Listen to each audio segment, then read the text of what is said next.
¿Cómo les fue? ¿Fueron a Voce? Vamos a ir.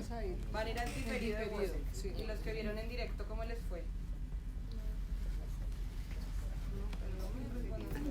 Yo sí fui y me fue muy bien. ¿Te gustó? Me encantó. Ok, bueno, es que estamos tratando de hacer retroalimentación después de los conversatorios como para saber cómo les parecieron y que nos cuenten también qué tal. ¿Listo? Salud. Ya estamos al aire. Listo. Bueno, me encanta ver caras nuevas. Hoy tenemos a dos periodistas culturales que nos van a hablar delicioso sobre jazz, sobre Porgy Bess, que este sábado es en directo desde Nueva York, así que los que vayan en directo la van a pasar bomba, los que van a ir en diferido también. Entonces, por favor, aprovechen para hacerle todas las preguntas, todo lo que quieran saber. Tenemos además clips y una sorpresa al final. Así que quédense. Por favor, Luis Carlos y Juan Carlos Garay. Muchas gracias, Daniela. Gracias a ustedes por asistir a esta conversación, a esta charla en torno de Gershwin y Porgy and Bess.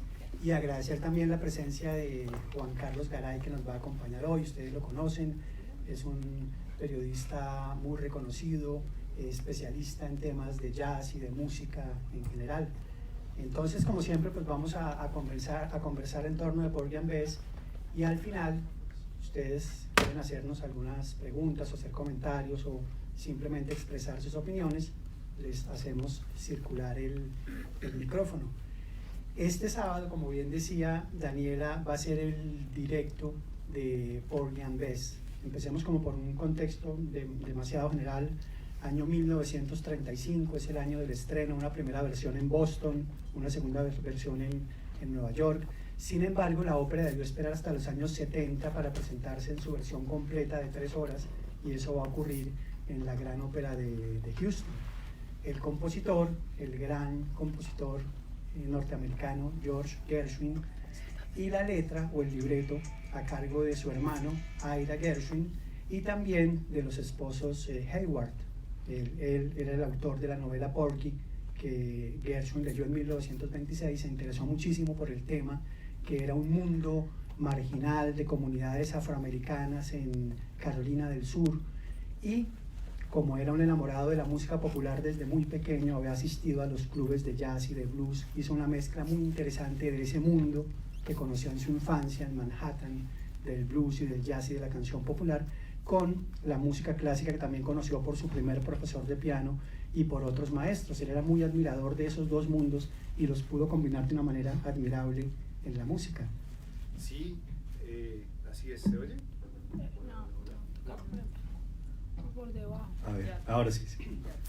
Sí, bueno, antes de que se me escape la idea, una de las grandes dificultades para poner en escena Porgy and Bess es que se necesita de una compañía de ópera exclusivamente de cantantes negros o afrodescendientes, como se dice ahora. Pero bueno, yo me acuerdo que hablando con la pianista Teresita Gómez, ella misma me decía que le parecía ridículo, que por qué no se podía decir la palabra negro. Y me decía, ¿usted se imagina a la gran cantante de boleros Toña la Negra hoy día? Tendría que llamarse Toña la Afrodescendiente. Entonces, pues no. Entonces, con la venia de Teresita Gómez, digámoslo así, ¿no? Se necesita una compañía completa de cantantes negros.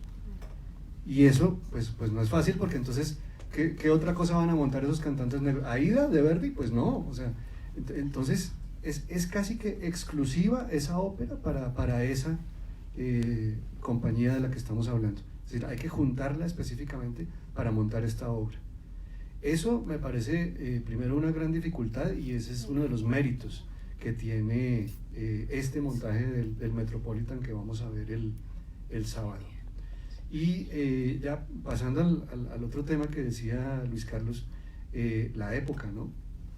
Era la época dorada del jazz, y la ópera tiene mucho de jazz. Yo no estoy seguro si llamarla una ópera jazz, como en algunos casos se ha dicho, porque la historia más bien es al revés. Es decir, fueron los músicos de jazz los que a posteriori descubrieron que esas áreas podían transformarse, tenían una cierta facilidad para ser tocadas como si fueran piezas de jazz. Entonces, primero fue una ópera folk, era que la llamaban, sí, una ópera folk, que viene de folklore, y también como de folk. Hay una voz estadounidense de llamar folk a un amigo, ¿no? ¿Se acuerdan de cómo terminaban las caricaturas de Bugs Bunny? That's all, folks. Eso es todo, amigos. Entonces, yo creo que también cuando Gershwin hablaba de una ópera folk, hablaba de eso, de una ópera de a pie, de una ópera que fuera un poquito más cercana a la gente del común. Y eso sí lo tiene Porgy and Bess. Ese sería un poquito el contexto como para iniciar. Nos toca tornarnos sí, porque creo que no funcionó. No te siga, préstamelo, perdón. ¿Aló? Por debajo. Bueno, entonces decía muy bien Juan Carlos que es una ópera muy interesante, una época muy interesante, la describía como una época de esplendor del jazz, y estamos también asistiendo en esas primeras décadas del siglo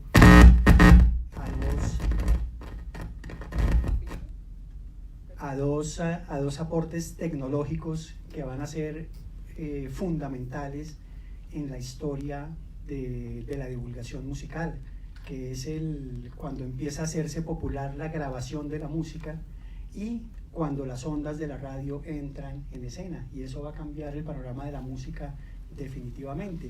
Y Gershwin supo aprovechar muy bien ese momento y se convirtió en una verdadera estrella. Sus canciones se convirtieron en éxitos extraordinarios. Por ejemplo, hay una canción que Gershwin compuso de 21 años que se llama Swanee, que era una canción suelta, no pertenecía a ningún musical, porque Gershwin compuso muchos musicales para Broadway, y esa canción, según estadísticas que se han referenciado, vendió más de 1 millón de partituras. Las partituras todavía se vendían porque la radio no ha llegado a competirle con tanta fuerza al mercado de la partitura, y vendió 2 millones de grabaciones en la voz de Al Jolson, que fue este cantante que se tiñó la cara de negro para ser el protagonista del Cantante de Jazz en 1927, que fue la primera película sonora de la historia. Pero entonces, lo decía muy bien Juan Carlos, es una época con muchos elementos en juego, y la música pop adquiere un estatus como especial, creo, en ese tiempo. ¿Usted qué nos podría decir? Sí, estamos hablando de lo que los historiadores han llamado los locos años 20, ¿no? Que es la época en que Lindbergh cruza el Océano Atlántico, es la época en que aparece el cine sonoro, ¿no? Entonces hay una serie de adelantos y hay un espíritu muy alegre, ¿no? En donde pareciera ser que todo se permite, hasta que llega la depresión en 1929, la depresión económica. Pero previo a todo eso, lo que había era una gran alegría, ¿no? Rondando en esa sociedad de los Estados Unidos. La banda sonora era el jazz, o sea, la música popular de la época era el jazz.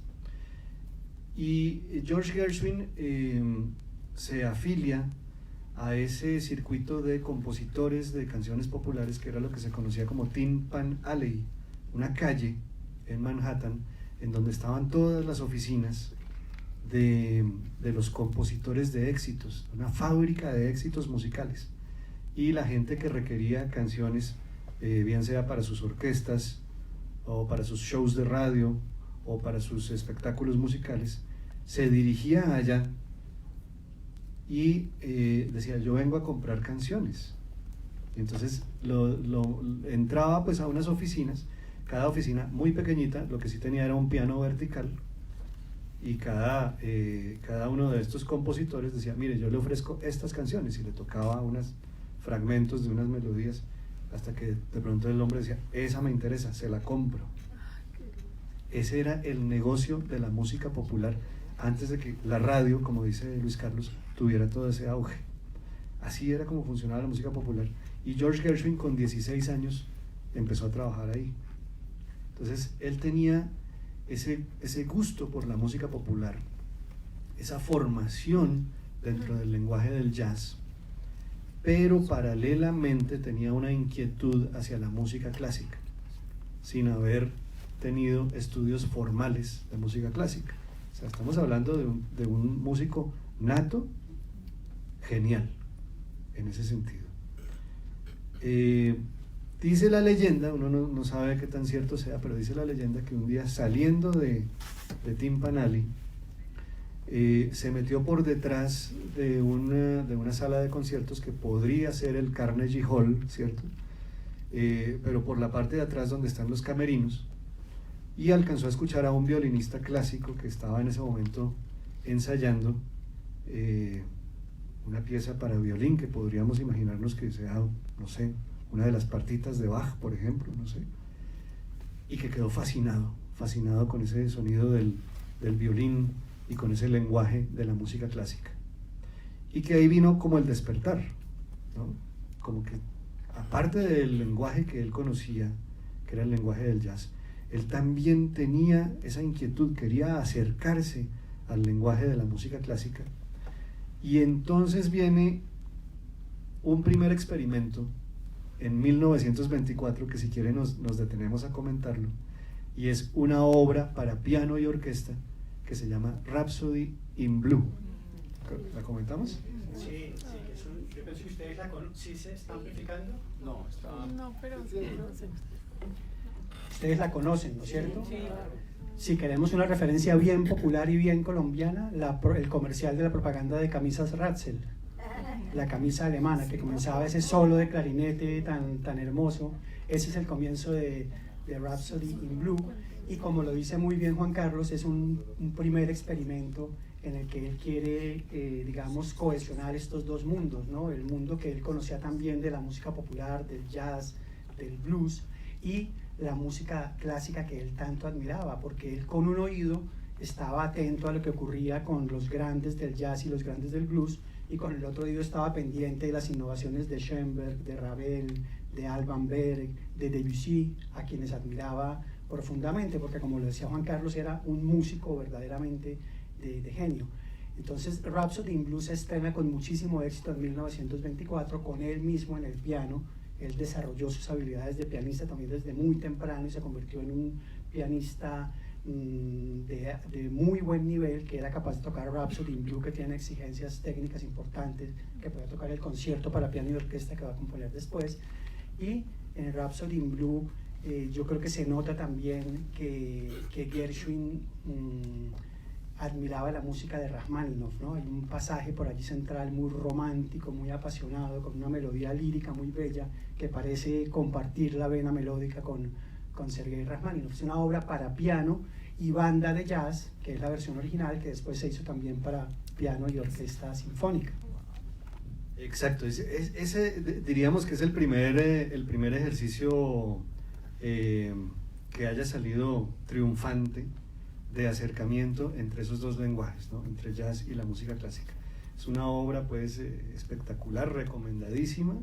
Si no la conocen, pues muy recomendada, y si ya la conocen, nunca sobra oírla de nuevo, porque tiene esa emoción. Gershwin decía en una entrevista que él lo que había querido era captar la locura metropolitana, así hablaba él, y tenemos que imaginarnos Nueva York, ¿no? Como siempre Nueva York ha sido un poco el centro del mundo, ¿cierto? A donde confluyen gentes de todas las naciones, de todas las culturas, y cómo ahí viene toda la ebullición de ese sonido, y cómo el lenguaje del jazz, que no es fácil que se mezcle con el de la música clásica, ¿no? Aquí como que encuentra el punto exacto, ¿no? El equilibrio exacto. Una revista de la época se llamaba Musical America, hizo algo muy gracioso y fue como una especie de encuesta para saber quién era mejor compositor, si Gershwin o Stravinsky. Esto obviamente dentro de un marco nos podemos imaginar también político, que ni a Gershwin ni a Stravinsky parecía interesarles mucho la política, pero el caso es que ganó Gershwin. Para los lectores de la revista Musical America, Gershwin era mejor compositor que Stravinsky. Entonces ahí hay un punto de referencia, ya que usted mencionaba pues el caso de Ravel. Sí, hay unos compositores de la escuela clásica europea que pueden ser comparados con Gershwin, a pesar, como ya dijimos, de no tener Gershwin los estudios formales en música clásica. Entonces, uno es Stravinsky por esta anécdota, y el otro es cuando más adelante Gershwin comienza a hacerse famoso. Él escribe también unos preludios para piano que son menos conocidos, pero son muy interesantes, los preludios para piano de Gershwin. Entonces viene también por parte del periodismo musical o de la crítica musical un poquito de presión para que él se convierta en, y aquí viene este gran entrecomillado, el Verdi americano. O sea, querían, o sea, de alguna manera, ¿no? Ya lo estaban promoviendo a Gershwin como eso, como el Verdi americano, en una época en que él todavía estaba haciendo musicales, comedias musicales, ¿no? Todavía no se disparaba hacia el lenguaje de la ópera. Pero es muy interesante ver cómo hay dos figuras con las que lo comparan en vida, que son Stravinsky y Verdi. Sí. Eso es interesante y creo que como contexto vale la pena decir qué se estaba viviendo en el panorama de la música, digamos, académica o clásica, para usar esos términos, en los Estados Unidos. Estados Unidos venía de un periodo de gran predominio de la música europea, cuando se hablaba de música de la sala de conciertos, de asistir a un concierto sinfónico, de asistir a una sala de ópera. Los autores que se tocaban eran autores esencialmente europeos. Y había un interés desde finales del siglo XIX de producir una especie de nacionalismo musical en los Estados Unidos. Y un primer experimento muy interesante fue que la señora Jan Thorber, directora del Conservatorio de Nueva York, contrató a Antonín Dvorak y lo trajo a dirigir el Conservatorio de Nueva York durante 3 temporadas con una misión específica: convierta usted, es decir, así como usted logró dar pasos importantísimos en darle una identidad nacional a la música checa con sus grandes obras, él no fue el creador, había estado antes Bedřich Smetana, pero Dvorak le dio un impulso enorme. La misión de él fue tratar de establecer las bases de una música nacionalista en los Estados Unidos. Y Gershwin hizo algunos ejemplos, y Dvorak puso algunos ejemplos importantes como la Sinfonía del Nuevo Mundo, en la que trata de combinar los dos mundos, el cuarteto americano, pero Gershwin es una generación posterior y ellos van a recoger un poco esos frutos junto con compositores como Aaron Copland, Roger Sessions, Walter Piston, Virgil Thompson, que van a empezar a hacer esas primeras obras que mezclan el mundo europeo con el mundo de la música nacional. En ese contexto surge la figura de Gershwin y hace sus grandes aportes a pesar de su brevísima existencia. Juan Carlos, me decía usted en algún momento, y me parece que es muy interesante para entrar un poco en Porgy and Bess, que muchas de las canciones o arias de Porgy and Bess la gente las conoció primero en versión de canción suelta de jazz y después supieron que pertenecían a una ópera. Summertime es el caso emblemático. ¿De cuántos? He oído cifras muy diversas, 20.000, 15.000, ¿cuántas versiones de Summertime existen? Es impresionante, ¿no? No se ponen de acuerdo las fuentes, pero es una canción popular verdaderamente. Totalmente. No sé si ya en un ratico vemos las imágenes, ¿no? de Summertime. ¿Podemos poner el tráiler y las entrevistas? Podemos ver el tráiler y Summertime para que hablemos de Summertime. Sí, es definitivamente, pues, yo diría que el momento más famoso de la ópera, que es la canción de apertura, es una canción de cuna. Vemos a esta mujer con el bebé en brazos cantándole acerca de que todo está perfecto, de que tranquilo, de que duerma bien, pues como son las canciones de cuna, ¿no? Pero alrededor vemos todo lo contrario, ¿no? Vemos este mundo marginal, este mundo que se está derrumbando, mientras ella le canta a su bebé que no se preocupe, que los ríos están repletos de peces y los campos están repletos de algodón.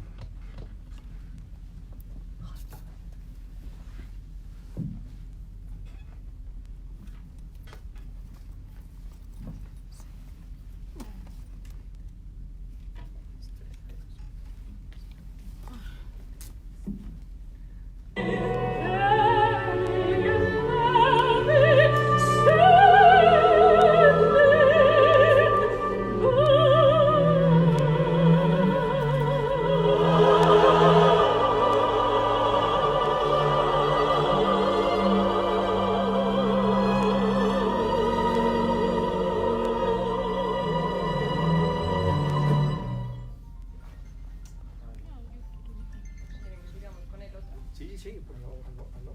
La entrevista. Sí, y después Summertime. La entrevista y Summertime, sí. Y ahí retomamos con Carlos. Sí.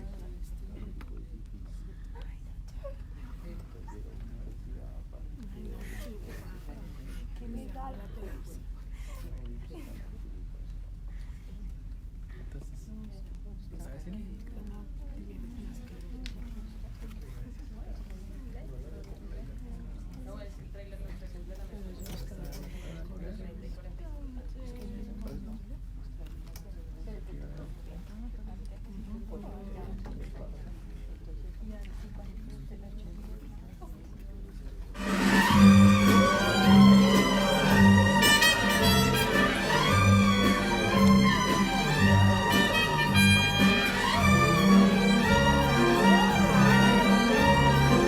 When you have a show that has spawned so many popular music numbers and that has become a staple in the pop world, no matter what you want to call Porgy and Bess opera, musical, whatever, the stakes are higher when you're trying to present these pieces within the actual context. There can be people out there who don't really know the context of this wonderful piece, Summertime, or Bess, You Is My Woman Now. I mean, extracted from the opera Summertime could just mean something completely different. I view Bess as just being someone who is broken, someone who is looking really to be accepted in Catfish Row. The way I feel about her is there's this idea of my norm, my life is this life that's filled with drugs and abuse and a lot of insecurity, not really knowing who she is and having to use her body and her looks for some type of security or validation in some way.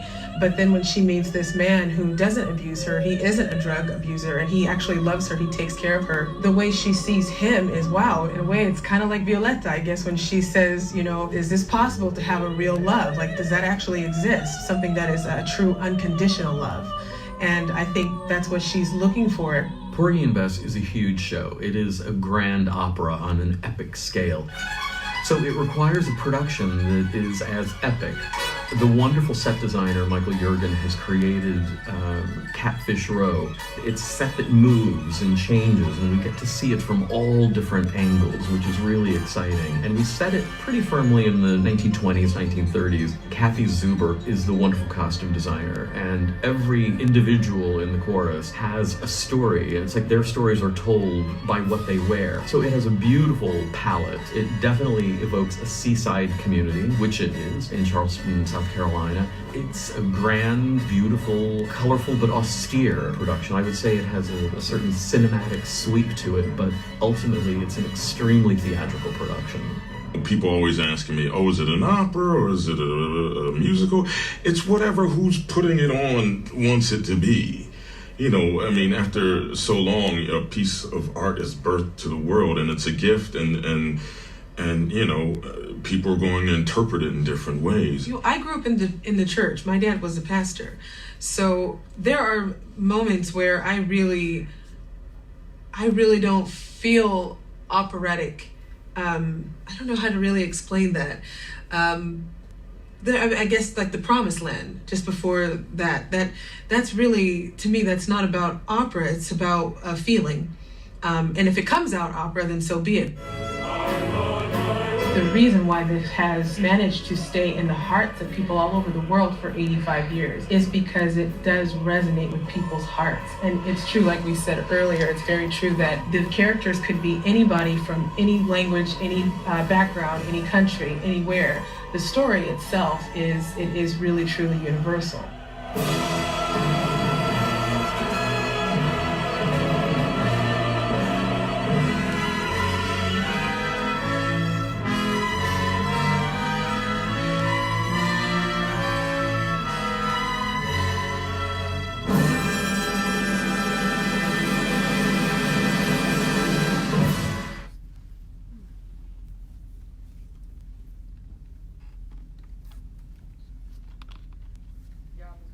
Viene Summertime ahora. Schultz es la soprano. El aria no la canta inicialmente Bess, sino Clara. Y Bess la retoma solamente al final, la protagonista.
Bueno, ahí está entonces Summertime, la canción de cuna con la que se abre la ópera.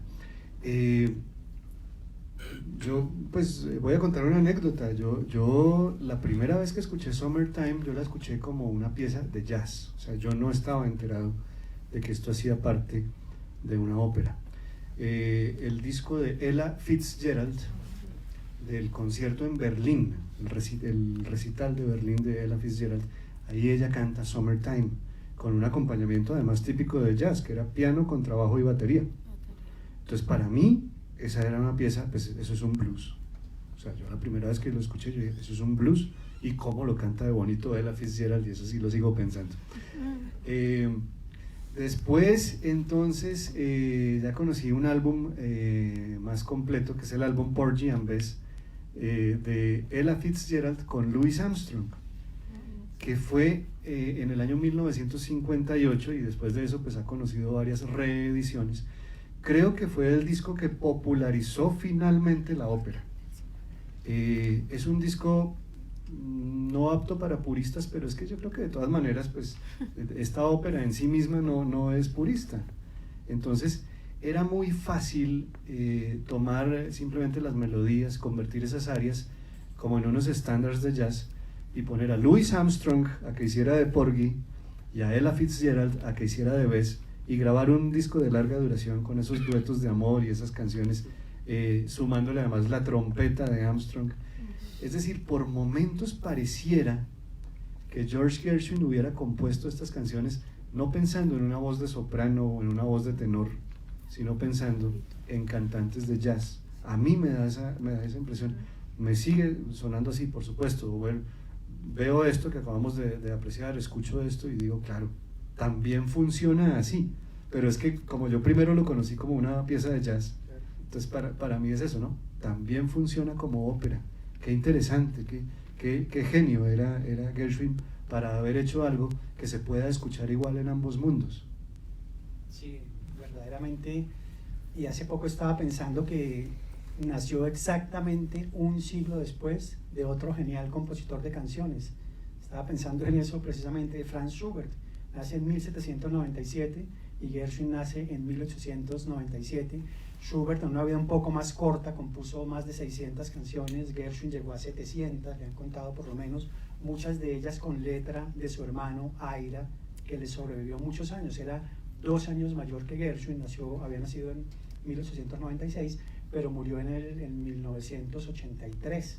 Y casi todos, con alguna excepción de los grandes éxitos de George Gershwin, son con letra de su hermano Ira.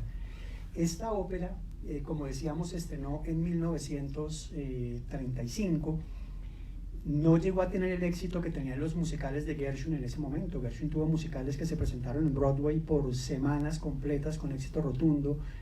Porgy and Bess tuvo que esperar un poco más para convertirse en una ópera popular y reconocida y aceptada. Esta obra de 1935 está dividida en 2 actos. Normalmente son 3, pero esta versión del Met la va a presentar en 2 actos. El primer acto habitual y el segundo y el tercero reunidos en uno solo. Vale la pena que contemos a grandes rasgos qué ocurre, creo yo, en Porgy and Bess, porque no todas las personas estarán familiarizadas con la historia de Porgy and Bess. Es una historia que ocurre en un barrio marginal en Charleston, en Carolina del Sur, en una comunidad de raza negra que está allí establecida desde tiempos de la esclavitud. Entonces, Porgy es un mendigo que tiene discapacidad física, está lisiado en cierto grado, y Porgy es una mujer que sufre de adicción a las drogas. Bess, perdón, es una mujer que sufre de adicción a las drogas, y Porgy es el mendigo.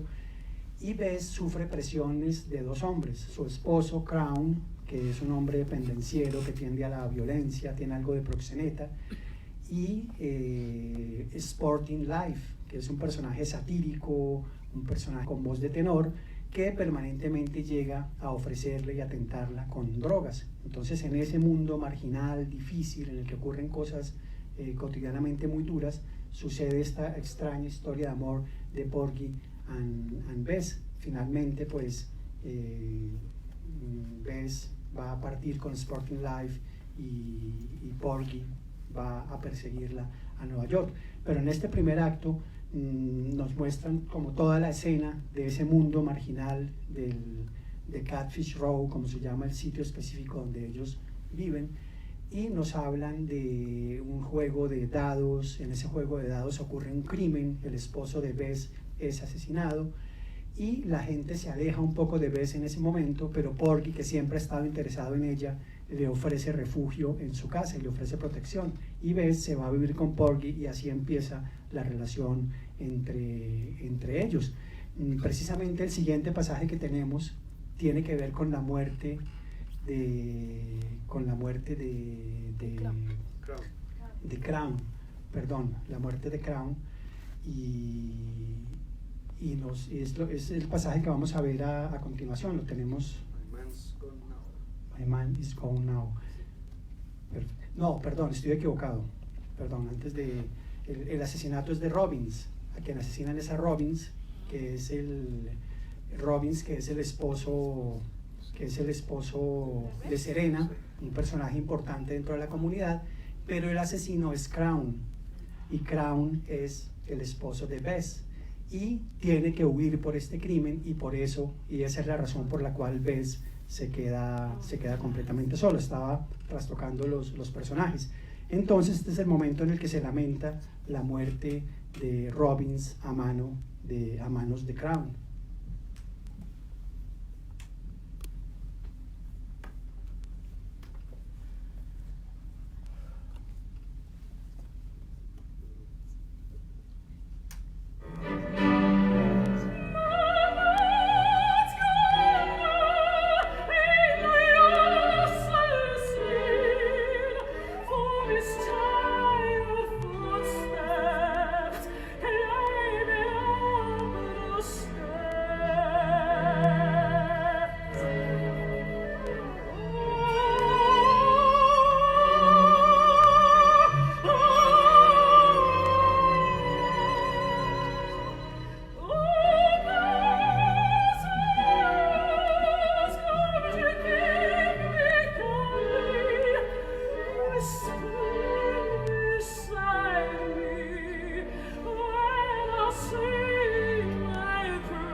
Ahí está, todo ese dramatismo propio de la ópera como lenguaje, como género, como arte.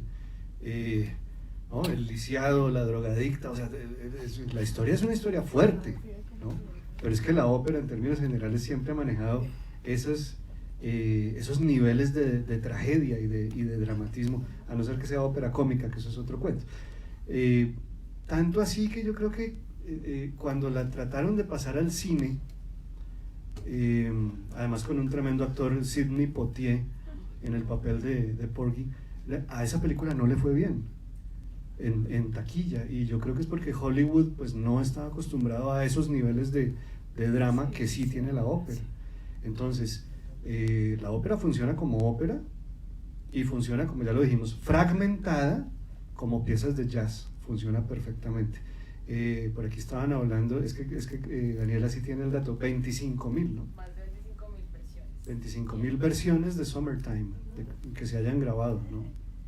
Entonces, pues ahí tenemos. ¿Y qué pasaba en ese momento, 1935? Hay datos muy interesantes en el mundo del jazz. La gran figura del jazz en ese momento era Louis Armstrong. Había sido portada de la revista Vanity Fair en ese año 1935, y también en ese 1935 lanza su primera grabación la cantante Ella Fitzgerald con la orquesta de Chick Webb. Ella era la cantante de la orquesta de Chick Webb antes de lanzarse como solista. Entonces estamos hablando de una época en que el jazz era la música que estaba en ebullición. en que Gershwin, que es un compositor que viene del jazz o de la música popular, digámoslo, porque también toma elementos del blues y del music hall y del ragtime y del spiritual y todo eso, ¿no? Se lanza como compositor, entre comillas, serio, y le va más o menos bien. Ya dijimos que al principio la ópera no es que sea un gran éxito, sino que va calando lentamente en el gusto, en los corazones, pues, de los oyentes. Y eso es en ese contexto que se presenta Porgy and Bess. Yo siento que tuvo que pasar un poquito de tiempo. Yo siento que ayudó muchísimo esa grabación del 58 que ya mencioné, que es la de Armstrong y Ella, para que se popularizara, o sea, para que los músicos de jazz entendieran que esa ópera estaba hablando de su mundo y en su lenguaje. Y lo que hace Gershwin es magnífico en ese sentido, ¿no? Porque él toma elementos de blues, toma elementos de los spirituals, o sea, de la música religiosa negra, y como que medio los camufla, ¿cierto? Los disfraza en esta tremenda ópera, pero después son los músicos de jazz de la siguiente generación los que van a rescatar esa raíz y la van a interpretar de esa otra manera.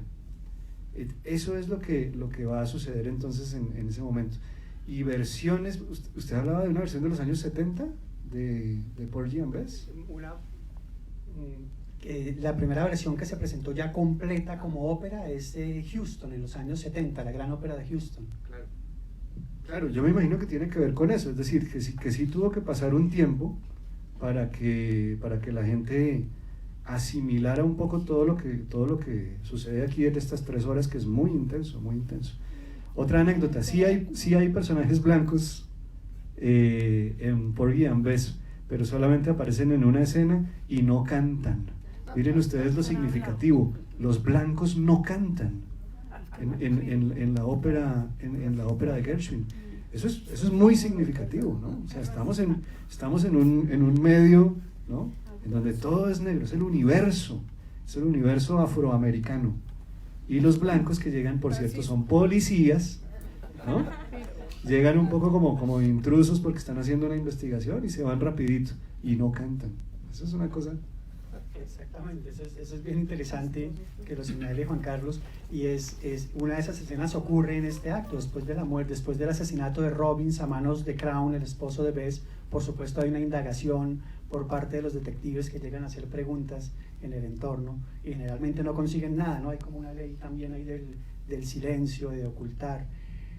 Es interesante ver que cuando Gershwin compone esta ópera, estamos en 1935, estamos en época todavía de plena segregación racial en los Estados Unidos, a pesar de que desde la década de 1860 se ha prohibido la esclavitud en los Estados Unidos. Hubo un primer decreto en 1863, tal vez confunda el año, pero la prohibición expresa llegó desde 1865, pero por vías de hechos, desde las últimas décadas del siglo XIX, se empezó a practicar una severísima segregación racial en los Estados Unidos y sobre todo en los estados del sur. Entonces muchos de los miembros de las comunidades negras se veían reducidos a los trabajos más sencillos y más simples, y muchas veces tenían que llevar vidas verdaderamente difíciles, en contra de todo, sintiéndose despreciados y rechazados, hasta que llega el famoso movimiento por los derechos civiles algunas décadas después, y toda la lucha que hubo hasta que finalmente incluso llegan a tener un presidente que por lo menos en la mitad de su raza es raza negra. Entonces, de su ADN, exactamente. Eso explica que en 1935 pues todavía se encuentran estas comunidades. Gershwin hizo investigaciones de campo, creo que eso es interesante contarlo. Estuvo por lo menos durante 2 temporadas en una isla cerca a Charleston, una isla que tenía una comunidad negra de larguísima tradición africana, en su mayoría de origen de Angola, y ellos tenían sus propias prácticas musicales. Una la llamaban el shouting, que era una especie de danza que acompañaban con palmas y con los pies, haciendo ritmos muy complejos. Dicen que Gershwin se volvió muy rápido un experto en este tipo de danza y de toque, y los propios negros estaban aterrados de que un blanco lo pudiera hacer también. Y también se empapó allí de la lengua, que se escribe G-U-L-L-A-H, y que he oído que la pronuncian como Gola, que es una lengua que mezcla muchos vocablos de comunidades africanas distintas con un inglés modificado. De hecho, por eso el lenguaje de Porgy and Bess es argot, hay jerga. Uno oye que no, por ejemplo, la famosa aria de Porgy, él no dice I have got plenty of nothing, sino I've got plenty of nothing. Estoy lleno de nada. Es cuando él canta, es casi que una declaración de su ser, cuando dice que estoy lleno de nada, pero nada es mucho para mí. Tengo el cielo, tengo a mi mujer. Entonces, eso es interesante verlo, porque Gershwin se fue a estudiar la propia comunidad negra que va a inspirar su ópera. Tenemos otros fragmentos de... Claro. Quería anotar algo ahora que usted menciona la lucha por los derechos civiles, ¿no? Que es un episodio posterior de todo este racismo tan fuerte que hubo en los Estados Unidos de América. Y es que una de las figuras, ya en los años 60, una de las figuras importantes desde lo musical de esa lucha por los derechos civiles es la cantante Nina Simone, que seguramente ustedes la han oído. Y uno de los himnos o de las canciones que Nina Simone agrega a su repertorio es un fragmento también de la ópera Porgy and Bess, que es I Loves You Porgy. Les recomiendo que busquen esa versión que hace Nina Simone. Ella tenía pues varias canciones que podrían llamarse canciones de protesta en medio de su espectáculo, y este I Loves You Porgy, volviendo además al tema del inglés mal pronunciado o del slang, no es I love you, sino I loves you. Ella también lo asume, ¿no?, como parte de su identidad negra y de lo que se llamaba el Black Pride, ¿no?, el orgullo de ser negro. Y entonces lo acopla dentro de su repertorio. Yo creo que es interesante que usted nos comentara, porque uno ve que en medio de esa segregación y de ese desprecio y de esa situación tan difícil, la música para los negros significó mostrar su identidad y mostrar su valor, ¿no?, su alma profunda. Totalmente. Es decir, cuando uno escucha todas estas grabaciones de jazz, de blues, de soul, ¿no?, de todos estos géneros negros estadounidenses, había de fondo una fuerte motivación social y política de muchos de estos artistas. El hecho de que, por ejemplo, ya que usted menciona a Obama, ¿no?, cuando Obama asume la presidencia, en esa ceremonia, ¿quién cantó? Aretha Franklin, ¿no? Ese tipo de cosas no son gratuitas, porque estamos hablando de una mujer que en 1967 llega al número 1 con una canción titulada Respect, que era como diciendo, a mí por favor me respetas, ¿no?, que era un himno, si se quiere, feminista y también racial, ¿no? Es decir, yo te pido, no te pido, yo te exijo que me respetes. Eso es lo que dice esa canción. Claro, con un ritmo bailable, y la gente le parecía chévere y todo esto, pero de fondo lo que estaba diciendo era eso. Entonces era muy significativo que esa gran cantante, Aretha Franklin, es la que después va a cantar en la posesión de Obama en las escaleras del Capitolio. O sea, hay unas cosas que son maravillosas dentro de toda la historia de la reivindicación de los derechos de la raza negra. Y creo que Porgy and Bess también, en un momento dado, no necesariamente porque Gershwin lo haya pensado así, pero en un momento dado también algunos fragmentos de Porgy and Bess se convirtieron en eso, en himnos de emancipación y de lucha por los derechos. Tenemos otro pequeño fragmento que sería interesante que lo viéramos ahora. Es el final del primer acto, cuando se canta sobre la tierra prometida, ¿no? Eran comunidades muy religiosas, la religión también les daba fuerza. De hecho, todo ese repertorio de cantos espirituales se desarrolla en las plantaciones, y este es el final de ese primer acto, que hace alusión a la tierra prometida.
no dan acceso a pasajes demasiado largos. ¿Qué ocurre más adelante? ¿Qué ocurre más adelante?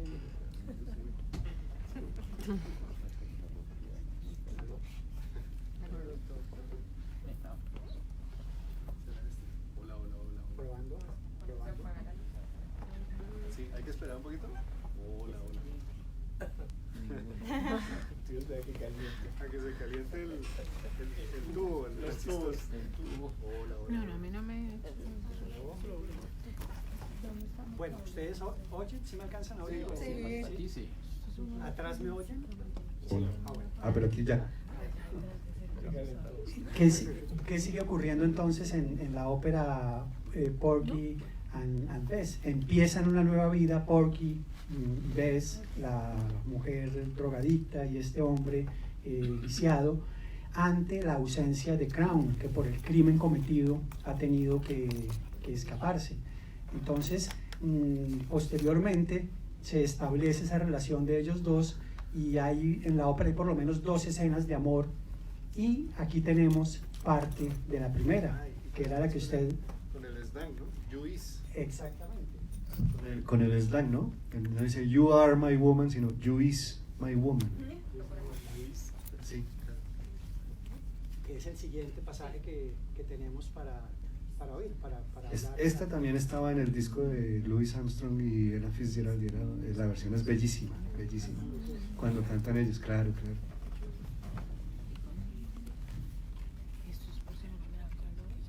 ¿Sí?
Estoy entendiendo que no son las áreas completas, son fragmentos muy chiquitos. Por eso decíamos que los podemos Sí. ver todos. Sí, como dicen en los supermercados, la degustación. Sí, ya entendí, no había entendido. Es que, uy, pero ¿por qué se me hace tan cortico esto? Es degustación, como usted lo dice. Entonces aquí en esta escena prácticamente se establece ya el amor de Porgy and Bess, pero siguen sucediendo cosas en la comunidad negra.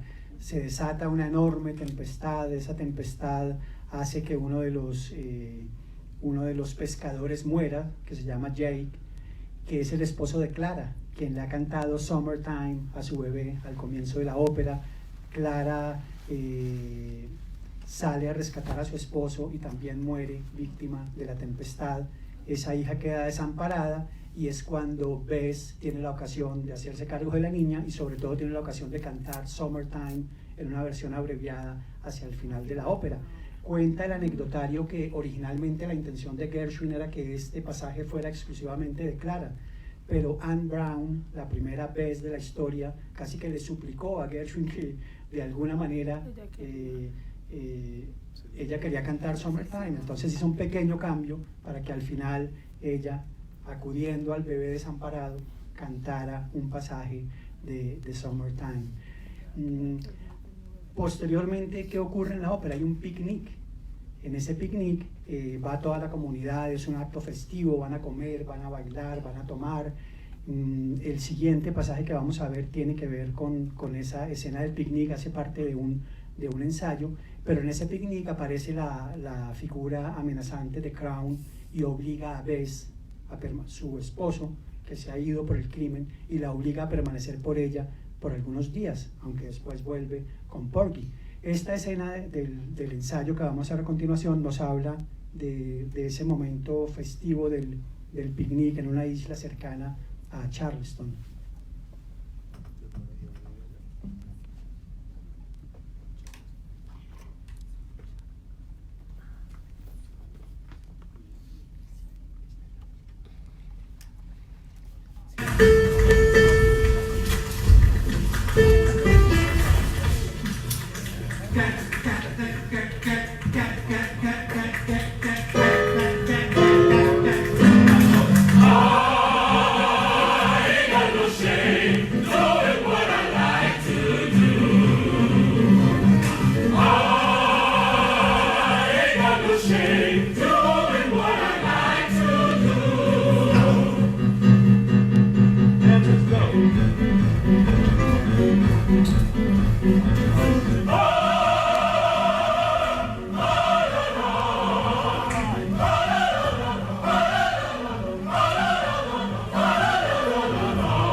En traje de civil, ¿no? y en esa preparación, y luego viene el vestuario, y luego viene la escenografía, y luego viene la orquesta completa, y todo eso es lo que va conformando el gran arte de la ópera. Yo creo que ya como cerrando, ¿cierto? La invitación es una ocasión muy especial, como ya dijimos, esta no es una ópera que se pueda montar fácilmente. Y es muy especial. Cuando yo vi que estaba pues en la programación del Met, me puse muy contento porque de verdad pueden pasar muchos años antes de que la vuelvan a montar nuevamente. Entonces una oportunidad, una invitación para que estén ustedes el sábado, o si no en la repetición que es 7 de marzo. Pues hay que decir que hace 30 años no se montaba en el Met, ¿no? Sí, y hace 30 años fue la primera vez. Hace 30 años fue la primera vez. Sí. Es una oportunidad. Entonces esa es la oportunidad pues que tenemos. No sé si vamos con la sorpresa. ¿Tienen preguntas de Porgy y Bess? Comentarios o opiniones. ¿Quién dirige? Sí. Los créditos. Espera que por allá vamos ¿Todos tienen librillo? a resolver la pregunta de quién Es dirige. Robertson. Ya le digo el nombre completo. David Robertson. Y el director escénico James Robinson. Porgy va a ser, los dos entrevistados son los principales, Eric Owens, Porgy, y Angel Blue Bess.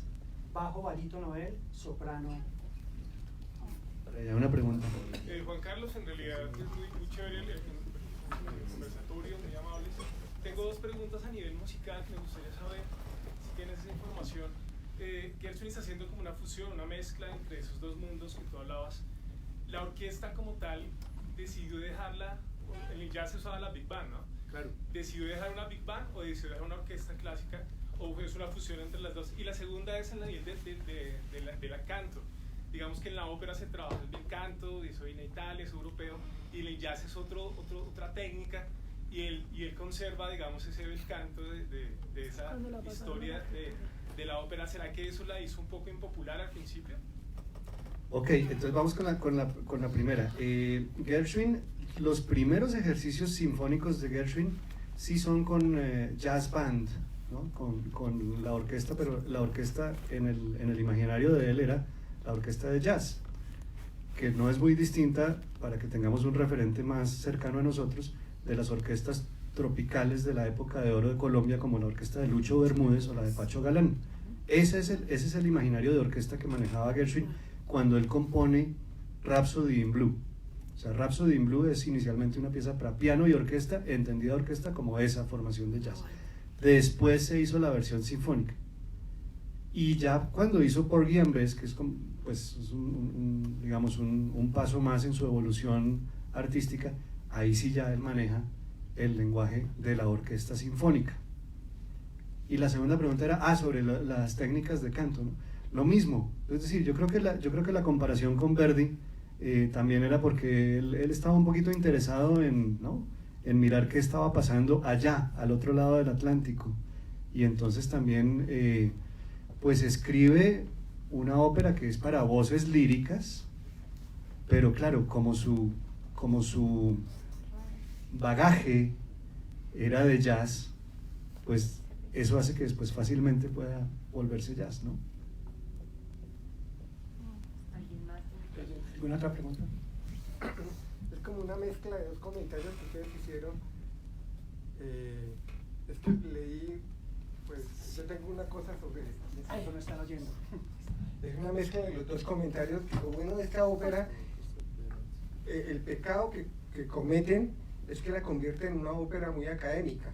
Entonces él analiza, bueno, estoy hablando de un crítico que analiza todas las versiones, dice que la mejor versión es la que usted dice, de la de Houston, porque es hecha por un teatro lírico, no es por cantantes de ópera, como que el pecado es que Lori Massel y todos esos tipos han hecho unas versiones muy operísticas y que no es una ópera en ese sentido, ¿no?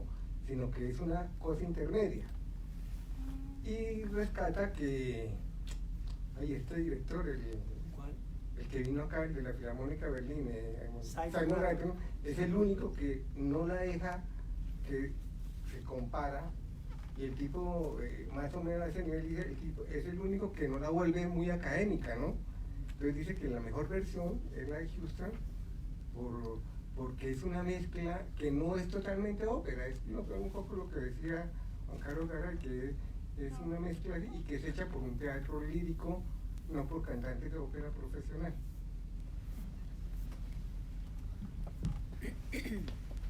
¿Alguien más quiere opinar o...? Sí. Gracias.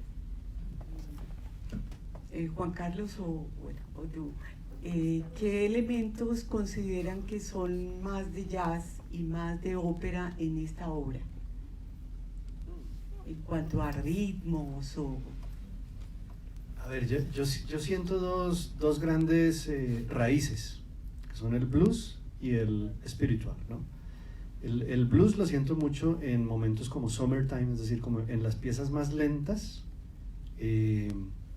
sí hay un vínculo muy grande con el blues, no solamente por lo melancólico, sino técnicamente podríamos hablar además de unas ciertas notas bemoles, hay una escala, digamos, muy particular que es de la escala del blues, que utiliza unos bemoles, y eso hace que se sienta como esa cosa como de melancolía inherente, ¿no? Él también maneja eso. Y el spiritual es cuando tenemos un solista y un coro que le responde, ¿no? Es muy de estilo iglesia negra norteamericana, ¿no? Creo que en una de las que vimos había eso, ¿no? Entonces cuando hay ese juego, fíjense que los que estaban ahí en el ensayo no solamente son bailarines, son coro, ¿no? Entonces el coro cuando responde a un solista, eso es de la tradición religiosa afroamericana. También la ópera lo tiene, por supuesto, la ópera italiana del siglo XVIII lo tiene, pero la manera como lo maneja Gershwin viene más de esa otra escuela. Sí, de hecho hay un ejemplo emblemático dentro de la ópera, que es el pasaje que canta Sporting Life, que es un tenor en diálogo con el coro, que es It Ain't Necessarily So, que es, él está cantando además sobre un pasaje bíblico, pero ironizando sobre la personalidad de las personas, y el coro le responde inmediatamente muy en el tono de los espirituales negros. Y hay un personaje además que es entre mítico y real, que se llama Jasbo Brown, al que Gershwin le rinde homenaje. Es decir, Gershwin empieza con una introducción orquestal bellísima de unos 2 minutos, y después se silencia la orquesta y queda tocando absolutamente solo un piano, y el pasaje ya está marcado como blues, y se supone que ese es un homenaje a ese personaje de leyenda del mundo del blues. Pero el cantante tiene que tener elementos de canto lírico, aunque haya elementos de la raíz popular. Es una fusión porque se necesitan los dos mundos en realidad.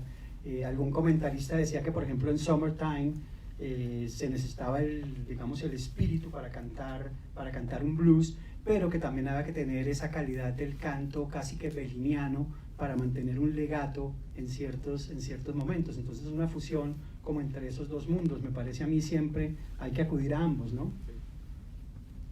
Bueno, no sé si hay más Una preguntas. pregunta, ¿qué relación tiene con la música de Charleston?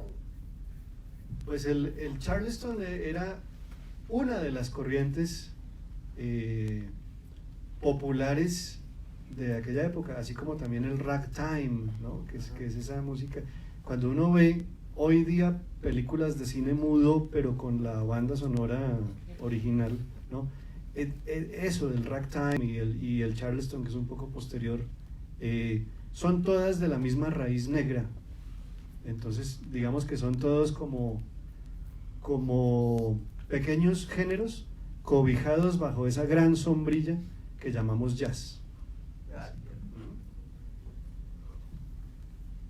Nos vamos entonces con la sorpresa. Bueno, ya que estamos hablando de jazz, Cine Colombia va a presentar, ahora les confirmo las fechas, un documental sobre uno de los más grandes trompetistas de la historia del jazz, que fue Miles Davis.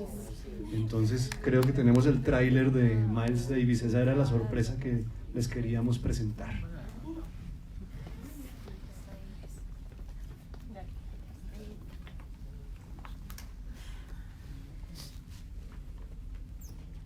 Music has always been like a curse with me. It's the first thing in my life. Go to bed thinking about it and wake up thinking about it. I want to be an artist just like Stravinsky. He put the bell of his horn right into the microphone and changed the whole world of jazz right there. He comes up with a style that is truly reflective of who he is. He was angry, antisocial. But then he starts playing and people are like, oh, he just disarms you. Miles's audience was changing, absorbing what was happening now. If anybody wants to keep creating, they have to be about change. I lost my sense of discipline and started to drift. All I ever wanted to do was communicate what I felt through music.